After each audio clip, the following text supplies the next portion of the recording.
اللہم صلی علی سیدنا محمد وعلی آل سیدنا محمد وبارک وسلم۔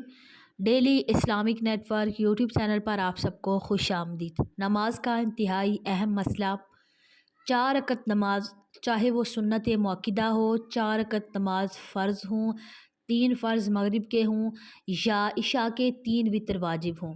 4 رکعت نماز سنت مؤکدہ یا 4 رکعت نماز فرض، جو بھی 4 رکعت نیت کریں گے، اگر دوسری رکعت میں جو تشہد التحیات کے لیے دوسری رکعت میں بیٹھتے ہیں، التحیات پڑھتے ہیں، اگر کوئی بندہ التحیات پڑھنا بھول گیا اور سجدے سے ڈائریکٹ کھڑا ہو گیا تو اب وہ کیا کرے؟ واپس بیٹھ کر التحیات پڑھے یا پھر سجدہ سہو کرے۔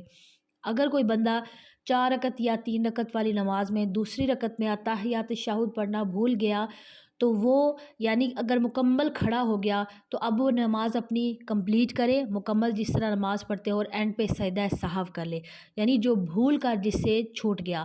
کیونکہ جو دوسری رکعت میں تشہد کا اداؤلہ یا التحیات پڑھنا بیٹھتے ہیں تو وہ واجبات نماز میں سے ہے، اور کوئی بھی واجب جو بھولے سے اگر چھوٹ گیا تو اس کے لیے سجدہ سہو کریں، تو سجدہ سہو کرنے سے نماز پھر ٹھیک ہو جائے گی۔ اگر کوئی بندہ سجدہ سہو بھی نہیں کیا، اس نے بھول گیا اور واجبات نماز میں سے بھی کوئی واجب ایک ترک کر دیا، تو پھر بھی کیا ہوگا کہ دوبارہ نماز مکمل پڑھنی پڑے گی۔ سجدہ سہو اگر کر لیا تو پھر نماز ٹھیک ہو جائے گی۔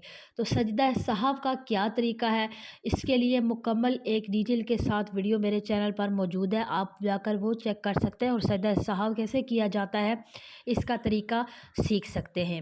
تو 4 رکعت نماز والی نماز میں جو التحیات پڑھتے ہیں یہ واجب ہے، اور اگر جان بوجھ کر کسی نے چھوڑا تو وہ سجدہ سہو بھی کرے گا تو تب بھی اس کی نماز نہیں ہوگی۔ اگر بھولے سے کسی سے رہ گیا تو پھر وہ کیا کرے کہ سجدہ سہو کرے تو نماز ٹھیک ہو جائے گی۔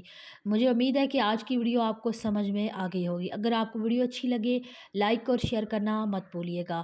السلام علیکم ورحمۃ اللہ وبرکاتہ۔